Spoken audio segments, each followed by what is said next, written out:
Ito ang aming lumang bahay, 1998. Dito kami tumira, pero ito ay ano pa noon, kubo. Paligid na to, talahiban to. Pugunan, talahiban. Tatay ko talaga lahat ang ano nito, gumawa nito, dumisenyo nito. Mason, kami ng Kuya Edmond, laborer kami, laborer.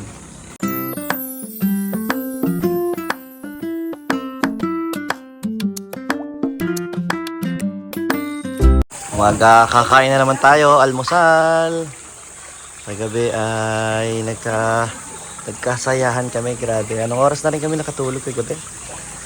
Kaka-video okay hanggang ngayon tuloy. Ang sakit ng ano ko. Kumusta? Nakatulog ba? Ano tawag dito? Sakit ng lalamunan ko. Ang mga kabataan, hindi natulog. Ang mga kabataang medyo malalaki na. Meron kami dito ng additional room. Dito sila natulog. Yan o.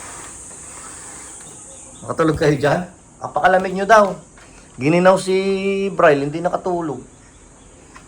Yan o. Kape na. Pasok ka? Kaya Arnel lang dyan. Tapos kay Jeron. Si Arnel. Si Arnel yan. Si yan? Ha? Tapos kay Jared. Wala na pala si Arnel dyan. Kami, sarap ng tulog namin. Si Mami, masakit ang balikat niya kagabi. Minasahe ko. Buti ngayon, nakarecover na. Kainan na naman! So, magstay pa kami dito hanggang... Anong oras ba tayo dito, eh? Hanggang alas 12. Okay. Then, tutuloy naman namin ang aming... Kahit mga alas 10 tayo, mag-set up. Tutuloy naman namin ang aming banding doon sa mga ate ko, kina Kuya Rico. At sa lumang bahay namin. Mamaya itutur ko nga pala kayo doon. Sa leche plan.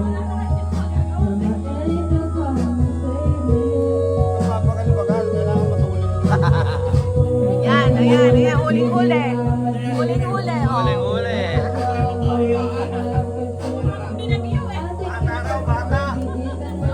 Uwi na kami.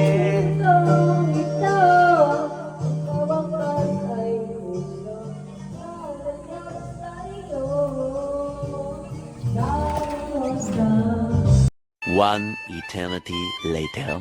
Dito na kami sa bahay. Napakainit. Pero ganito talaga dito. Napakainit dito sa Maragondon. Kung ikukumpara sa Indang talaga. Daddy, kailangan niya daw tissue. Nakuha si Kuya Arnel.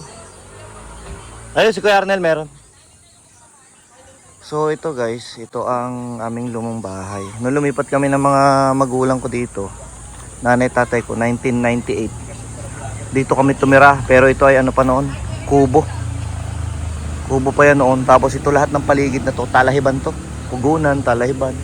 Itong bahay na to, yan, buo to nung nag-abroad yung ate ko. Yan, nakapagpagawa nito. Tapos ay, yan, from kubo, nabuo namin ito. Pero to lahat, tatay ko talaga lahat ang ano nito, gumawa nito, dumisenyo nito. Mason, kami ng Kuya Edmond, laborer kami, laborer. Itong tiles nito, nung nagkatrabaho ako after kong graduate ng college yan, pinatiles ko to. Pero ngayon nakakalungkot talaga.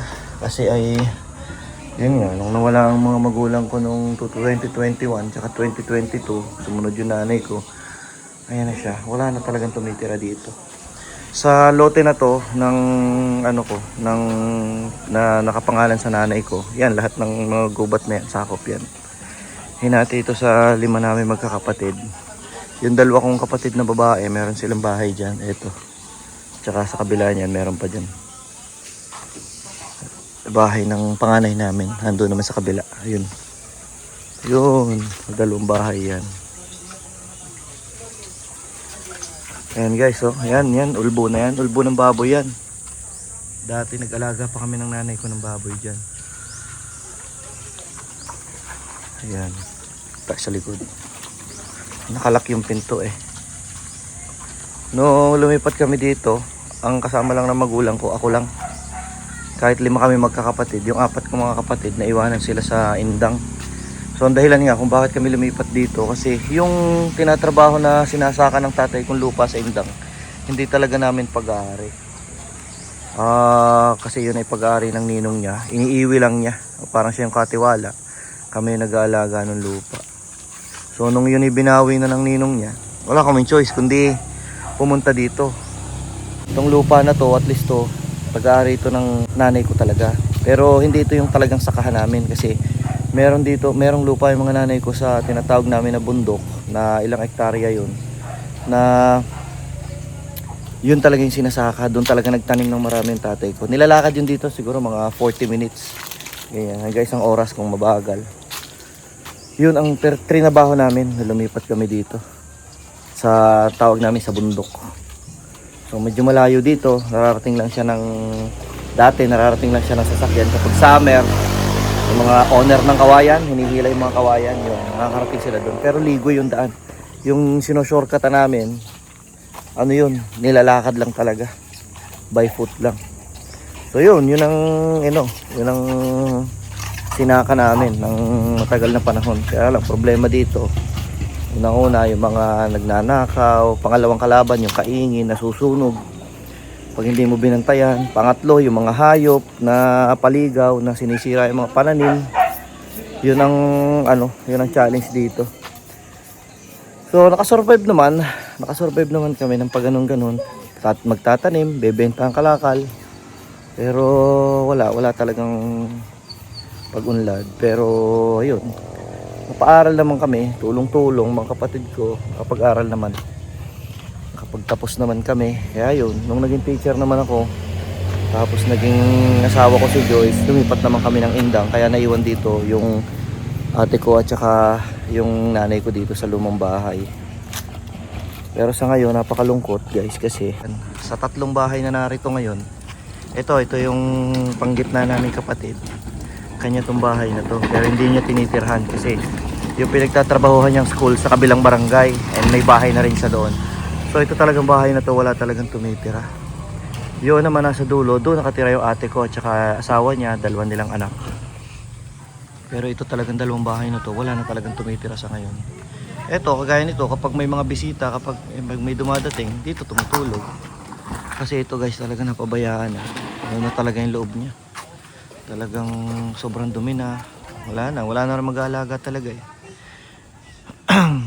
Pero yan, pumapatak na napunta yan doon sa aking pangalawa sa amin na magkakapatid. Sa kanya na papunta yung lupa niya. At para fair, nagbunutan kami. Ang natoka sa akin na lupa, ito, gilid ng kalsada. Itong lumang bahay, napunta yan sa kuya kong pangalawa sa amin magkakapatid. So ito, hindi ko matandaan yung boundary eh. So sa pagitan sa gilid ng bahay na to, mahahati. Ayun yata yung yung boundary ng lupa namin. Tapos lahat ito, yan, simula dito sa poste na to, lahat yan pupunta doon hanggang doon sa kalsada. Hanggang doon sa may creek kasi diyan sa dulo. So yan yung toka sa akin. Yan ang lupa na napunta sa akin. Ayan. So sa ngayon, damuhan. Hindi ko alam, baka in the future, 'di ba? Kung may mga maghahanap na maupahan. Paupahan ko 'yan. Sayang naman, 'di ba? Babayad tayo ng buwis, wala namang mapapakinabang na sa lupa. Yung mga pananim naman, hindi na rin masyadong gumaganda. Marami kami ditong puno ng mangga, kung ano-anong pananim. Dati nung nabubuhay ang tatay ko, syempre alaga yan. Pero ngayon, hindi na. Ayan. Wala nang masyadong Ayan kita nyo yung saging, may puso, hindi na nakukuha. Sa dati, agad namin yan. Agad ng tatay ko yan. Putulin niya yan. Yung puso ng saging na ganyan, nabibenta pa yan. Pag kasi hindi nyo pinutol yung bulaklak na yan, pag hindi tinanggal yan, hindi tataba yung hindi tataba yung saging nyo. So, in short, kami talaga, lumaki kami sa dito. Ako, tumanda ako dito sa pagsasaka, kasama ng mga magulang ko. Hanggang sa bago nga tayo naging teacher, ayun, naiwanan ko ng mga magulang ko. Then eventually, pinatigil na namin sila na magbukid kasi matatanda na sila, sobrang init dito, grabe talaga. At hindi na para sa kanila. Hindi na healthy, delikado na kasi maring matumba sila, mabagok sila sa daan. Ilang ilog yung tinatawid namin para lang makapunta doon sa bundok. Malayo yun dito. Ayun, nakakamiss lang talaga. Nakakamiss dati. Kung lagi nga namin napag-usapan Kung nandito yung nanay ko, abalang-abala na yun. Abalang-abala na yun sa pagluluto. Sa pag, ano, sa mga apo niya. Pag-iintindi sa mga apo niya. Ayan. Buti na nga lang nakauwi tayo yan. Nakapag-spend time tayo ng may giigi dito sa ating mga kapatid. Sa mga pamangkin, ay mga anak namin. O, di nakasama yung mga pinsan nila. Yun, so hanggang dito lang muna, no? Ito yung aking parang quick tour sa inyo, guys. At konting silip, no, sa klase ng buhay namin dati bago tayo nakapag-Canada, syempre, at saka bago tayo naging teacher at napalayo sa mga magulang. Dito to sa Maragondon, kung saan pinatay si Bonifacio. Ay, sana balang araw magkaroon ng ano tong lugar na to, mapaupahan natin, magkaroon tayo ng negosyo or anything na pagkakakitaan sa lupang naman na natin sa ating magulang.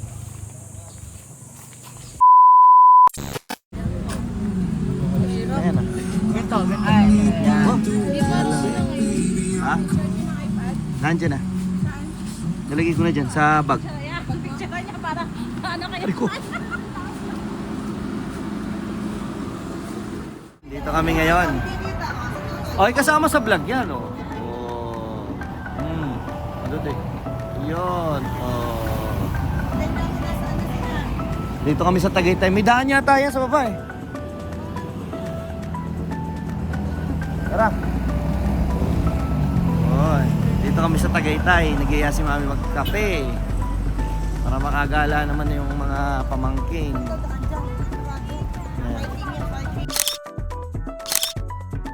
Nagkakagrupuhan na. Doon kayo, eh. Doon kayo. Dito kami. Nakahanap kami ng spot.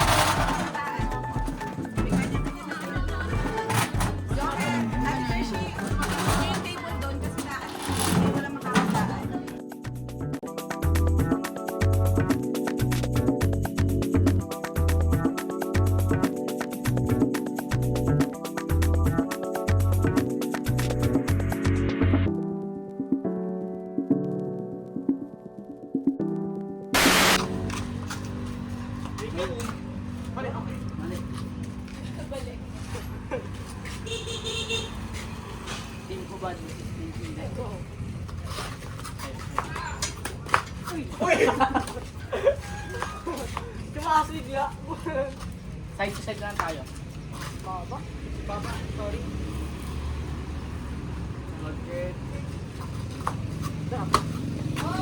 Bulok!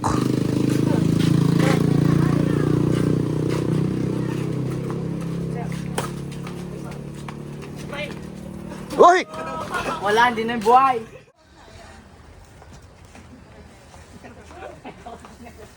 Ay, sangkalan.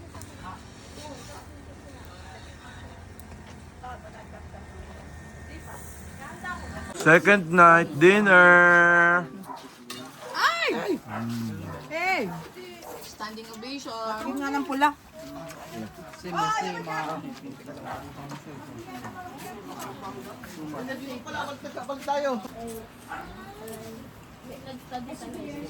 No, we already knew by the sound. S-U-P-A-R. S-U-P-E-R. C-A-L-A for the...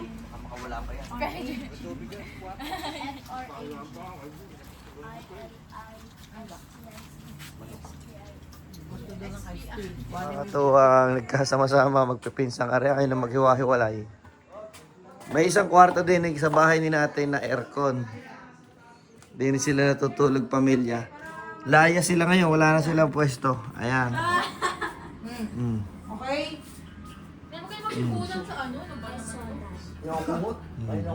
Layas, ang mga may-ari ng kwarto.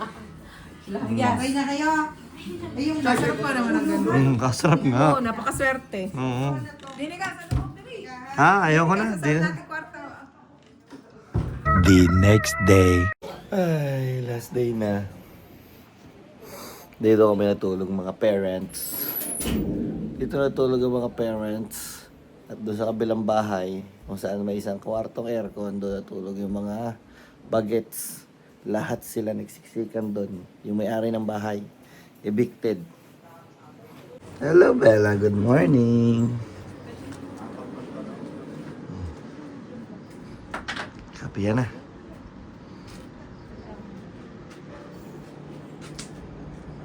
Ayun, nandun ang mga bagets. Sa kwartong yan. Jogging ka mo, nasaan ang jogging? Nasaan ang jogging? Laging sa kama. Jogging Baka nagja-jogging sa ano yun? sa kama. Sisilipin natin kung ano itsura ng mga kabataan to. Nasaan na yung magja-jogging?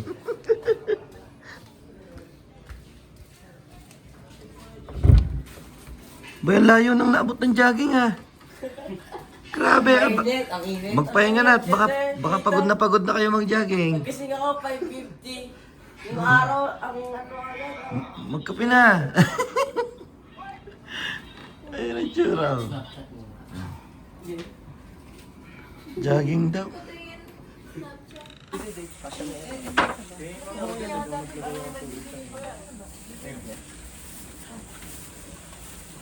Ay, baka ilang binibigay ko mali. Natunaw na. Preta naman for lunch.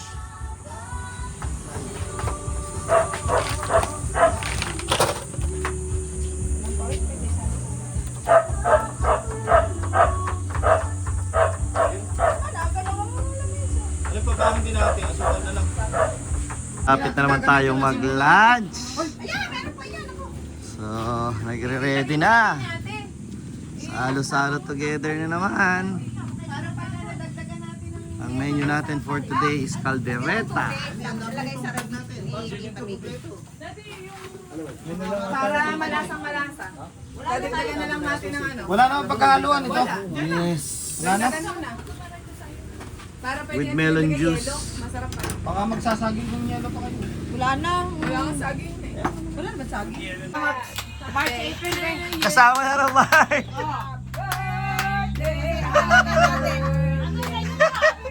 Ayan o, April. March. March. Sunod-sunod sila eh. 5, 6, bago 8. Oo nga, no? Sama na yung March dyan. Sama na dyan. Siya isang Oh, attack! Kain na na! Kain na na! Pumasok sa ilong ko, nasamid ako. Papaya!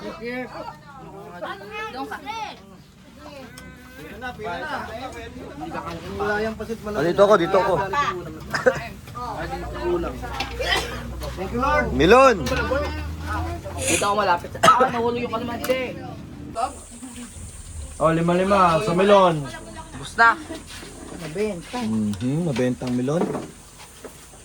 Ba, nakain natin lahat ng Caldereta. spaghetti, carbonara. Malako, pansit lang ang wala eh.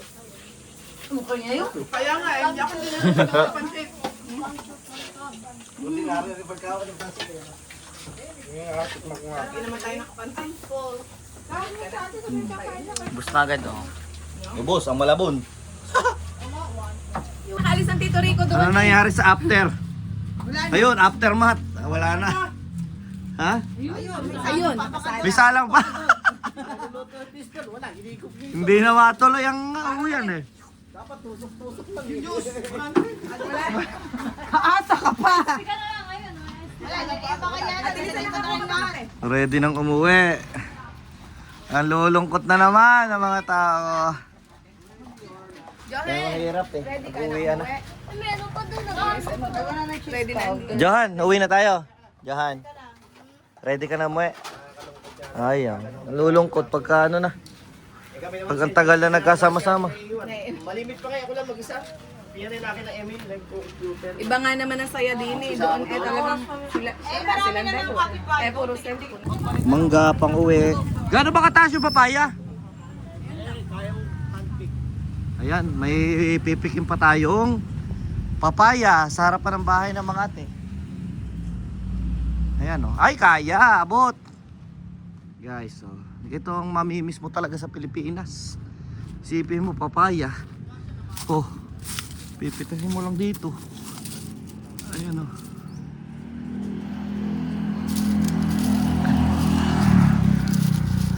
Ayun. Papaya.